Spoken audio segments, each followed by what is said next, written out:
राष्ट्रपति ने दार्जिलिंग में अंतर्राष्ट्रीय संथाल सम्मेलन को किया संबोधित। जनजातीय समुदायों के समग्र विकास की दोहराई प्रतिबद्धता। कहा, समाज की उन्नति में शिक्षा की भूमिकाएं हैं। प्रदेश भाजपा अध्यक्ष आदित्य प्रसाद साहू ने राज्य की विधि व्यवस्था पर उठाए सवाल। हालिया मामलों पर सरकार को घेरा। कहा, प्रशासन लाचार, अपराधियों के हौसले बुलंद।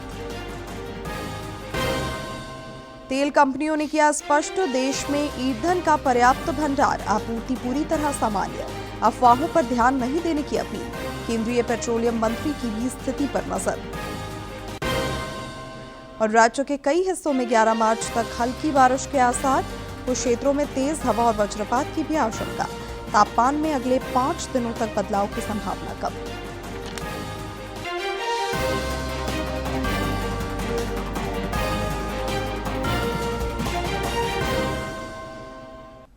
नमस्कार, खबरें झारखंड में आपका स्वागत है। मैं हूं शिवानी कुमारी और अब समाचार विस्तार से। पश्चिम बंगाल के 2 दिवसीय दौरे के क्रम में राष्ट्रपति द्रौपदी मुर्मू ने आज दार्जिलिंग में अंतर्राष्ट्रीय संथाल सम्मेलन को संबोधित किया। इस दौरान उन्होंने सिदो कान्हू और तिलका मांझी समेत कई आजादी के नायकों को याद किया। उन्होंने कहा कि केंद्र सरकार ने जनजातीय समाज के लोगों को मान सम्मान दिया है। समुदाय के समग्र विकास की दिशा में केंद्र सरकार ने कई पहल किए हैं। उन्होंने समाज की उन्नति में शिक्षा की भूमिका को अहम बताया। राष्ट्रपति द्रौपदी मुर्मू पश्चिम बंगाल के 2 दिवसीय यात्रा पर है। यात्रा के अंतिम दिन राष्ट्रपति मुर्मू ने 9वें अंतर्राष्ट्रीय संथाल सम्मेलन में वो शामिल हुई। सम्मेलन को संबोधित करते हुए उन्होंने कहा कि संथाल समुदाय का गौरवमय इतिहास रहा है। संथाल समुदाय के लोगों ने मातृभूमि को हमेशा सर्वोपरि रखा है। हालांकि कुछ लोग राजनीतिक लाभ के लिए संथाल समुदाय के विकास को रोकना चाहते हैं। मैं देख रही थी यहाँ बैठे बैठे बहुत सारे संथाल लोग उधर घूम रहे। मुझे लगता है कोई उनको रोक रहा है यहाँ आने के लिए। नहीं जाओ। मैं जो रास्ते पे आ रही थी, यहाँ जो फील्ड में देख रहे हैं, ये एक इंटरनेशनल संथाल काउंसिल का ये सम्मेलन है। मुझे लगता नहीं कोई चाहते नहीं कि संथाल एकजुट हो। कोई चाहते नहीं संथाल आगे बढ़े। कोई चाहते नहीं कि संथाल शिक्षित हो। कोई चाहते नहीं कि संथाल मजबूत हो।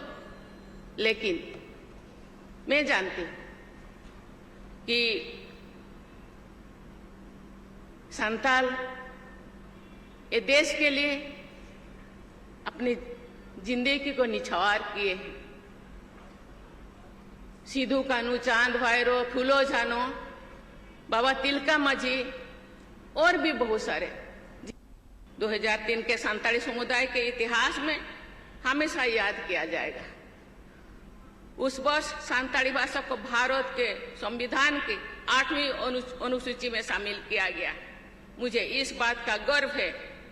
संथाली भाषा को संविधान में स्थान दिलाने के लिए बहुत सारे संस्थाएं मांग किए थे, आंदोलन किए थे, प्रशासन किए थे। मैं भी थोड़ा उनमें से एक हूं। तत्कालीन प्रधानमंत्री श्रद्धेय श्री अटल बिहारी वाजपेयी जी ने मुझे बहुत प्रोत्साहित किया और 2003 में संविधान के 8म परिषद में उसको शामिल किया गया। उनके कार्यकाल में संथाली भाषा का समुचित संवैधानिक गौरव प्राप्त हुआ। केंद्र सरकार के प्रयासों से झारखंड में भी जनजातीय समुदायों के विकास और कल्याण को नया आयाम मिला है। समृद्ध कला संस्कृति भी जीवंत हो उठी है। जामताड़ा जिले में आदिवासी महिलाएं दीवारों पर पारंपरिक कलाकृतियों के माध्यम से संस्कृति, प्रकृति प्रेम और सभ्यता के संरक्षण का संदेश दे रही हैं। संथाल गांव में घरों की दीवारें किसी कैनवास से कम नहीं लगती। जामताड़ा में मिट्टी से लीपी गई इन दीवारों पर आदिवासी महिलाएं अपनी कला के रंग भर रही हैं। सोहराय, बाहा और जादू पटिया जैसी पारंपरिक पेंटिंग के जरिए वे अपने जीवन और संस्कृति को चित्रित करने में लगी हैं। कुल्ही में हम लोग डेकोरेशन करते हैं, उस लुक अच्छा रहता है इसीलिए, और देखने में भी बहुत खूबसूरत लगता है। और अपने से ही हम लोग सीखते हैं, हम लोग पढ़े लिखे नहीं हैं। संथाल मतलब वो लोग अपने दादा दादी से वो लोग पेंटिंग सीखते हैं, और मतलब बहुत कुछ हर फेस्टिवल में वो हम लोग डेकोरेशन करते हैं। इन पेंटिंग्स की खासियत सिर्फ उनकी खूबसूरती नहीं, बल्कि उनका प्राकृतिक होना भी है। रंग बनाने के लिए मिट्टी, पलाश के फूल, कोयला और घर में इस्तेमाल होने वाले प्राकृतिक वस्तुओं का उपयोग किया जाता है। यही वजह है कि ये पेंटिंग्स पर्यावरण के प्रति आदिवासी समाज के गहरे जुड़ाव को भी दर्शाती है। हम लोग प्रत्येक गांव में जैसे घर देखिएगा, उसमें हम लोग पेंटिंग बनाते हैं, और पेंटिंग्स हम लोग का जो है, हम लोग प्राकृतिक से जुड़ा हुआ पेंटिंग ही बनाते हैं। हमारे धर्म और सभ्यता से जुड़ा हुआ पेंटिंग ही बनाते हैं, जैसे कि फूल, पेड़ पौधा, जानवर, इस सब हम लोग अन्य पशुओं का भी हम लोग पेंटिंग बनाते हैं। और ये जो है हम लोग का ये हमारा प्राकृतिक बहुत माने सभ्यता से हम लोग ये पेंटिंग बनाते आए हैं। आदिवासी समाज के लिए ये कलाकृतियाँ सिर्फ सजावट नहीं, बल्कि एक सांस्कृतिक पहचान है। इन चित्रों के माध्यम से वे प्रकृति के प्रति सम्मान, सौभाग्य की कामना और कृषि जीवन के महत्व को भी दर्शाते हैं। ये जो पेंटिंग हम बना रहे हैं अभी, ये मिट्टी कलर का रंग है, और हम लोग ये रंग हम लोग घर में भी बनाते हैं। जैसे मिट्टी से हुआ, फूल का रस से हुआ, पत्ता का रस से हुआ, हम लोग रेडी करते हैं और फिर दीवार में हम लोग पेंटिंग करते हैं। बदलते समय और आधुनिकता के दौर में भी जामताड़ा के संथाल गांव की ये दीवारें अपनी परंपरा की गाथा सुना रही हैं, जहां रंगों के जरिए आदिवासी महिलाएं अपनी संस्कृति, प्रकृति प्रेम और सामुदायिक जीवन की विरासत को आने वाली पीढ़ियों तक पहुंचाने का काम कर रही हैं। जामताड़ा से उज्जवल प्रसाद आजाद की रिपोर्ट। जन औषधि दिवस पर आज नई दिल्ली में कार्यक्रम का आयोजन हुआ। इस दौरान केंद्रीय स्वास्थ्य मंत्री जेपी नड्डा ने जन औषधि केंद्र के संचालकों को सम्मानित कर उनका उत्साह बढ़ाया। हर वर्ष 7 मार्च को जन औषधि दिवस मनाया जाता है, जिसका उद्देश्य प्रधानमंत्री भारतीय जन औषधि योजना के बारे में जागरूकता बढ़ाना और जेनरिक दवाओं के उपयोग को प्रोत्साहित करना है। इसी क्रम में नई दिल्ली में एक कार्यक्रम का आयोजन किया गया। कार्यक्रम में केंद्रीय उर्वरक एवं रसायन मंत्री जेपी नड्डा ने विभिन्न राज्यों के जन औषधि केंद्रों के संचालकों को सम्मानित किया। जेपी नड्डा ने योजना की सफलता पर जोर देते हुए कहा कि प्रधानमंत्री ने इसे एक आंदोलन बना दिया है। उन्होंने कहा कि ये योजना आम आदमी के लिए राहत देने वाली है और हमें और ज्यादा लोगों को इस योजना से जोड़ने के लिए जागरूकता बढ़ानी चाहिए। प्रधानमंत्री मोदी जी ने इसको एक आंदोलन बना दिया है। आज कॉमन मैन को, आप सोचिए ना, जिसको डायबिटीज है, जिसको ब्लड प्रेशर है, जो उसको रेगुलरली जीवन के अंतिम सांस तक दवाई लेनी है, उसका खर्च जो किसी समय में 2000-3000 रुपए महीने का आता था, आज वो 200 रुपए और 300 रुपए में सीमित हो गया है। ये हमको समझ, ये है कॉमन मैन को। आज भारत के प्रधानमंत्री की विजन, जब हम 2047 के विकसित भारत की तरफ जा रहे हैं, तो हमें समझना चाहिए कि आज लेटर और स्पिरिट में आम आदमी को राहत पहुंचाने का काम किया है, तो वो नरेंद्र मोदी जी की सरकार ने किया है। जन औषधि दिवस के मद्देनजर कोडरमा में जागरूकता पदयात्रा निकाली गई। सदर अस्पताल से शुरू हुई इस पदयात्रा के माध्यम से लोगों को सस्ती और गुणवत्तापूर्ण जेनेरिक दवाओं के बारे में जानकारी दी गई। भारतीय जन औषधि केंद्रों के प्रति जागरूकता बढ़ाने के लिए जन औषधि सप्ताह मनाया जा रहा है। इसी क्रम में कोडरमा के सदर अस्पताल से पदयात्रा निकाली गई। पदयात्रा को विधायक डॉक्टर नीरा यादव और उपायुक्त ऋतुराज ने हरी झंडे दिखाकर रवाना किया। हम बहुत आभार व्यक्त करना चाहते हैं अपने यशस्वी प्रधानमंत्री नरेंद्र भाई मोदी जी को। उन्होंने एक प्रयास किया कि हमारे लोग जो दवा के चक्कर में जो अपनी आर्थिक स्थिति खराब कर लेते हैं, उनको खर्च के कारण वो काफी उनका स्थिति खराब हो जाती है, तो उन्होंने जेनेरिक दवाओं को इतना भी आगे बढ़ाने का काम किया। कोडरमा जिले में सरकारी अस्पतालों में मिलने वाली निःशुल्क दवाओं के अलावा चिकित्सक मरीजों को जेनेरिक दवाएं लेने की भी सलाह दे रहे हैं। इससे खासकर गरीब मरीजों को काफी लाभ मिल रहा है। जन औषधि केंद्रों के माध्यम से कैंसर जैसी गंभीर बीमारियों की दवाएं भी सस्ती दरों पर उपलब्ध हो रही हैं। जगह जगह पे हम लोग बैनर भी लगा देंगे।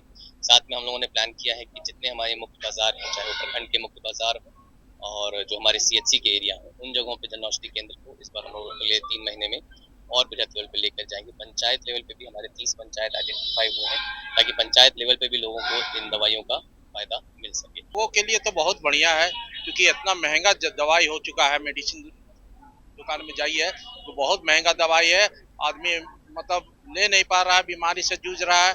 और हम तो हमेशा यूज कर रहे हैं, अपने बच्चों को भी दिया है। पूरे राज्य में अब तक करीब 200 जन औषधि केंद्र स्थापित किए जा चुके हैं और इनकी संख्या लगातार बढ़ रही है। कोडरमा सदर अस्पताल में भी इस केंद्र को स्थापित हुए 2 साल हो चुके हैं और यहां आने वाले मरीजों की संख्या लगातार बढ़ रही है। हम लोग अब स्पेशलाइज सेक्टर की तरफ बढ़े। कैंसर की दवा, ये हमारा बहुत ही बड़ा स्पेशलाइजेशन है। कैंसर की दवा बहुत महंगी आती है और हम लोग कैंसर की दवा वही गुणवत्ता के साथ मार्केट में कम दाम में लाए। प्रधानमंत्री भारतीय जन औषधि परियोजना के 8 साल पूरे हो चुके हैं। इस दौरान इस योजना ने गंभीर बीमारियों से जूझ रहे मरीजों को आर्थिक राहत देने के साथ साथ लाखों परिवारों के चेहरे पर मुस्कान भी लाई है। DD न्यूज के लिए कोडरमा से गजेंद्र बिहारी की रिपोर्ट। मरीजों को सस्ती और गुणवत्तापूर्ण दवाएं उपलब्ध कराने के उद्देश्य से शुरू की गई प्रधानमंत्री जन औषधि परियोजना आज लोगों को बड़ी राहत दे रही है। खूंटी सदर अस्पताल परिसर में स्थित जन औषधि केंद्र पर मरीजों को बाजार से करीब 70% तक कम कीमत पर जेनेरिक दवाएं मिल रही हैं।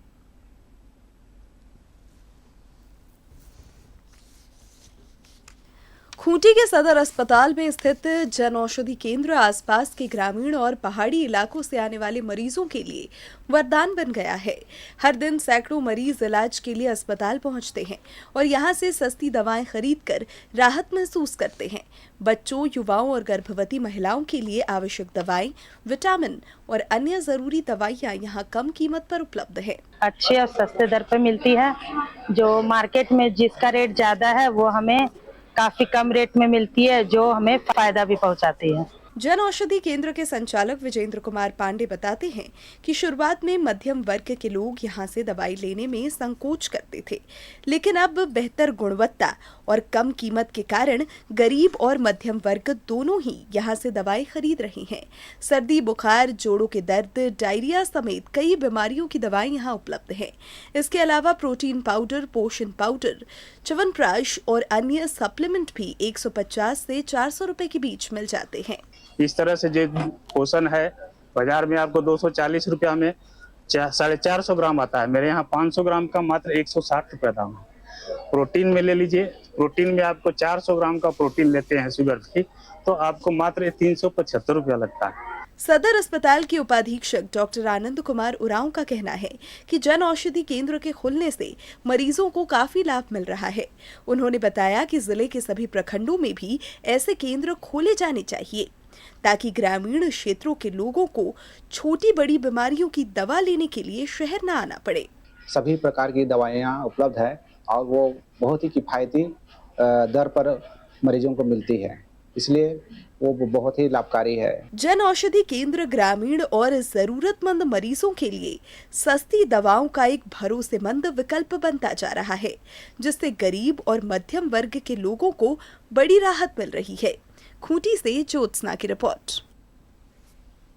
प्रदेश भाजपा अध्यक्ष आदित्य प्रसाद साहू ने विधि व्यवस्था के मुद्दे पर राज्य सरकार पर निशाना साधा है। श्री साहू ने हालिया घटनाओं की चर्चा करते हुए एक सोशल मीडिया पोस्ट में कहा कि राज्य में प्रशासन लाचार नजर आ रहा है और अपराधियों के हौसले बुलंद हैं। उन्होंने स्वास्थ्य विभाग के कामकाज पर भी सवाल उठाए और स्कूली बच्चों के बीच एक्सपायरी दवाओं के वितरण पर घेरा। अंतर्राष्ट्रीय महिला दिवस पर कल देश भर में कई कार्यक्रमों का आयोजन होगा। मुख्य कार्यक्रम दिल्ली में आयोजित होगा, जहां राष्ट्रपति द्रौपदी मुर्मू नारी शक्ति से विकसित भारत का मंत्र देंगी। इधर राजधानी रांची में भी आधी आबादी अंतर्राष्ट्रीय महिला दिवस को लेकर उत्सुकता के साथ इंतजार कर रही है।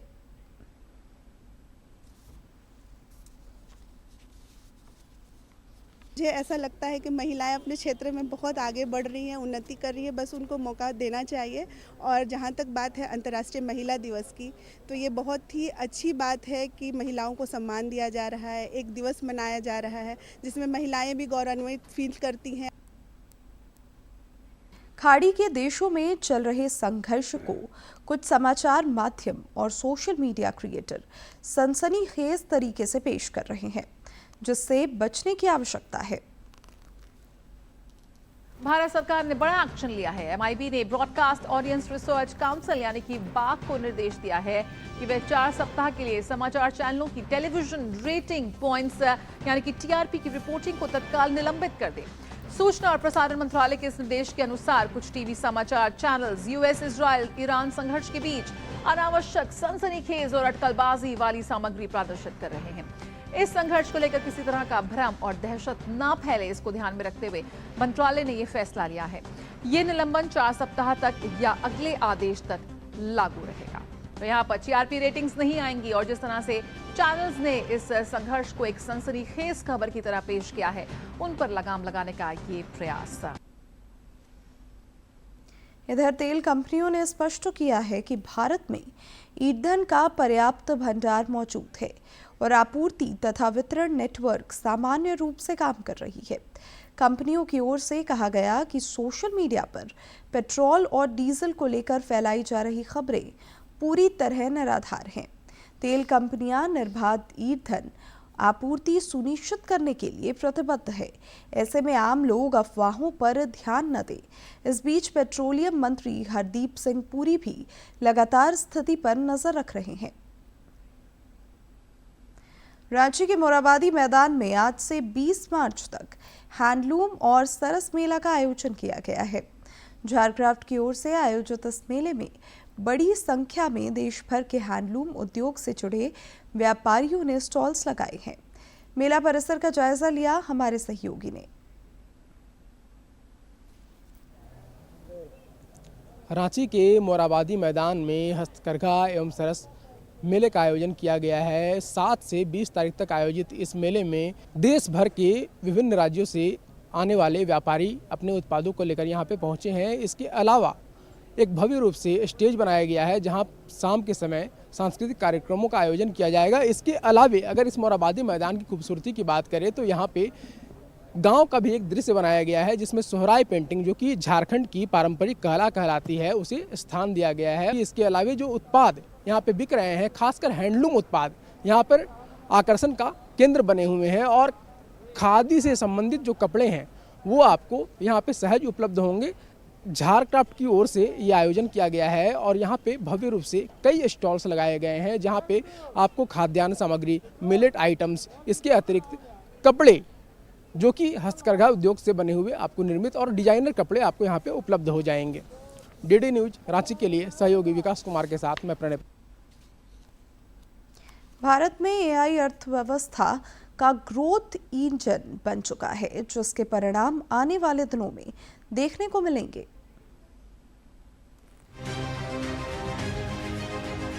आर्टिफिशियल इंटेलिजेंस अब केवल मशीन नहीं बल्कि भारत की क्रिएटिव अर्थव्यवस्था का इंजन बन चुका है। इंडिया AI इम्पैक्ट समिट 2026 इसी बदलाव की एक बड़ी झलक है। अब क्रिएटिव वर्ल्ड यानी फिल्मों, गेमिंग, OTT और डिजिटल कंटेंट की दुनिया में AI नई क्रांति ला रहा है। समिट में ये स्पष्ट रूप से दिखा कि भविष्य उन्हीं का है जो टेक्नोलॉजी और रचनात्मकता को एक साथ आगे बढ़ाते हैं। यह समिट केवल टेक इंडस्ट्री स्टेक होल्डर्स के लिए सीमित नहीं रही, बल्कि कंटेंट क्रिएटर्स, फिल्म मेकर्स और डिजिटल स्टार्टअप्स के लिए भी एक अहम मंच बनकर उभरा है। इस साल बजट में भी क्रिएटिव इकोनॉमी पर जोर दिया गया है। मीडिया और एंटरटेनमेंट इंडस्ट्री में पिछले कई सालों से बड़ा बदलाव देखा जा रहा है। आज लगभग हर हाथ में स्मार्टफोन है। लोग टीवी और अखबार से ज्यादा डिजिटल प्लेटफॉर्म पर बिता रहे हैं। आज कंटेंट देखने और बनाने का तरीका पूरी तरह बदल चुका है। डिजिटल मीडिया ने पहुंच और लोगों को करीब लाने के मामले में सभी प्लेटफॉर्म को पीछे छोड़ दिया है। आर्टिफिशियल इंटेलिजेंस ने कंटेंट की दुनिया को पूरी तरह बदल दिया है। अब क्रिएटर्स के पास सिर्फ कल्पना ही नहीं बल्कि टेक्नोलॉजी की ताकत भी है। एआई टूल्स ने प्रोडक्शन को पहले से कहीं ज्यादा तेज और किफायती बना दिया है। जहां पहले बड़े बजट और लंबा समय लगता था, अब वही काम स्मार्ट एल्गोरिथम और ऑटोमेशन के जरिए तेजी से हो रहा है। सबसे बड़ी बात, भारतीय क्रिएटर्स अब ग्लोबल स्तर पर प्रतिस्पर्धा करने में सक्षम हो रहे हैं। एनिमेशन हो, गेमिंग हो या डिजिटल फिल्म निर्माण, भारत अब सिर्फ भागीदारी नहीं कर रहा बल्कि क्रिएटिव टेक्नोलॉजी हब के रूप में अपनी पहचान बना रहा है। क्रिएटिव कंटेंट की दुनिया में एआई का बहुत अच्छा यूज होने लगा है और जिस तरह से अभी क्रिएटर्स दिखा रहे हैं, स्टार्टअप्स और क्रिएटर्स जिस तरह का टेक्नोलॉजी का यूज करते हुए दिखा रहे हैं स्टार्टअप्स, वो देखने लायक है। टेक्नोलॉजी का यूज करके देश से एक नया प्लेटफॉर्म भी क्रिएट हो सकता है, ऐसी संभावनाएं भी बन रही है। समिट का सबसे चर्चित आकर्षण रहा वेव्स कंटेंट क्रिएटर्स पवेलियन, जहां 51 स्टार्टअप्स ने एआई आधारित गेमिंग, इमर्सिव थिएटर और एआई जनरेटेड फिल्मों का प्रदर्शन किया। यहां क्रिएटर्स को एआई टूल्स और डिजिटल डिस्ट्रीब्यूशन प्लेटफॉर्म से जोड़ने की पहल की गई। We have a film which is India's first AI generated Gujarati feature film, which will have 82 AI generated characters, and our film teaser has been selected here at Waves Creators Corner. So we are very thankful to Government of India. Dubbing, visual effects, virtual sets, script analysis, सब कुछ AI से तेज और किफायती हो रहा है। आज भारत दुनिया का सबसे तेजी से बढ़ता ओटीटी बाजार है। ओटीटी प्लेटफॉर्म और डिजिटल मीडिया इंडस्ट्री में अब एआई कंटेंट रिकमेंडेशन से आगे बढ़कर कंटेंट क्रिएशन का हिस्सा बन चुका है। एआई एल्गोरिथम अब ये तय कर रहे हैं कि दर्शक क्या देखना चाहते हैं, किस भाषा में देखना चाहते हैं और किस फॉर्मेट में देखना चाहते हैं। भारत में टेक्नोलॉजी और रचनात्मकता का संगम एक नए मॉडल को जन्म दे रहा है। AI driven creative economy startups को अब वैश्विक मंच मिल रहा है, जहां वे अपने इनोवेटिव समाधान दुनिया के सामने पेश कर सके। इंडिया एआई इम्पैक्ट समिट 2026 ने ये साफ कर दिया है कि एआई अब केवल मशीन लर्निंग का विषय नहीं बल्कि पीपल, प्लैनेट और प्रोग्रेस के 3 सूत्रों के साथ रचनात्मकता और तकनीक के संगम का भविष्य है। एआई और क्रिएटर्स इकोनॉमी का यह मिलन भारत को ग्लोबल कंटेंट हब बनाने की दिशा में एक निर्णायक कदम साबित हो सकता है। एएफसी महिला एशिया कप के दूसरे मैच में आज भारत का सामना जापान की टीम से होगा। एशियाई कप आज भारतीय महिला फुटबॉल टीम का सामना जापान से होगा। पिछले मैच में वियतनाम से मिली हार के बाद भारतीय महिला टीम की जापान के खिलाफ रक्षात्मक मजबूती और जवाबी हमले की रणनीति की कड़ी परीक्षा होगी। ये मुकाबला भारत के लिए क्वार्टर फाइनल की उम्मीदों को बनाए रखने और 2027 फीफा महिला विश्व कप क्वालिफिकेशन की राह में बने रहने के लिए काफी महत्वपूर्ण है। वियतनाम के खिलाफ मैच में दमदार प्रदर्शन से भारतीय महिला फुटबॉल टीम का आत्मविश्वास जरूर बढ़ा होगा। वियतनाम के खिलाफ भारत ने अंतिम समय में गोल गंवा दिया, जिससे उसे 1-2 से हार का सामना करना पड़ा। तो वहीं जापान के खिलाफ भारतीय टीम को कड़ी चुनौती का सामना भी करना पड़ सकता है। दुनिया के 8वें नंबर और 2 बार की चैंपियन टीम जापान पूरी तरह से अलग टीम होगी और भारत से कहीं बेहतर होगी। भारत और जापान एएफसी महिला एशियाई कप में तीसरी बार और 1999 में ग्रुप चरण के बाद पहली बार आमने सामने होंगे। भारत और न्यूजीलैंड के बीच कल अहमदाबाद में T20 विश्व कप क्रिकेट का फाइनल मुकाबला खेला जाएगा। टीम इंडिया का पलड़ा भारी दिख रहा है। टीम इंडिया इस मैच के लिए अहमदाबाद पहुंच चुकी है।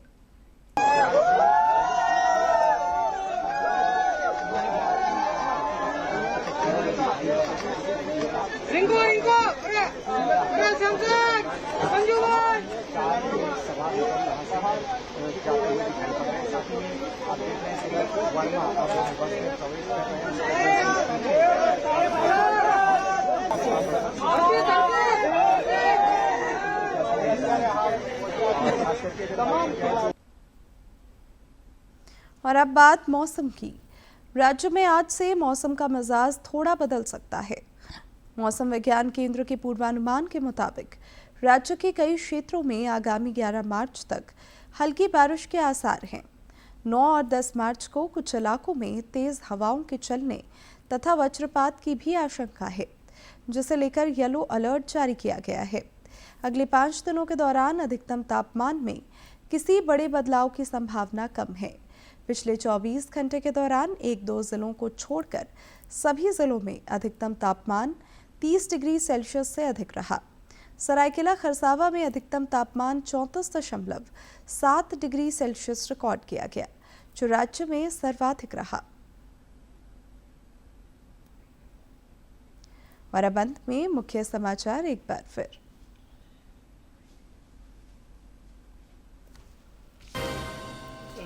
राष्ट्रपति ने दार्जिलिंग में अंतर्राष्ट्रीय संथाल सम्मेलन को किया संबोधित। जनजातीय समुदायों के समग्र विकास की दोहराई प्रतिबद्धता, कहा समाज की उन्नति में शिक्षा की भूमिका अहम। प्रदेश भाजपा अध्यक्ष आदित्य प्रसाद साहू ने राज्य की विधि व्यवस्था पर उठाए सवाल।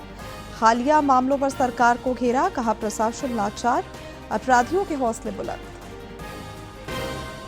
तेल कंपनियों ने किया स्पष्ट, देश में ईंधन का पर्याप्त भंडार, आपूर्ति पूरी तरह सामान्य, अफवाहों पर ध्यान नहीं देने की अपील। केंद्रीय पेट्रोलियम मंत्री की भी स्थिति पर नजर। और राज्य के कई हिस्सों में 11 मार्च तक हल्की बारिश के आसार, कुछ क्षेत्रों में तेज हवा और वज्रपात की भी आशंका। तापमान में अगले 5 दिनों तक बदलाव की संभावना कम।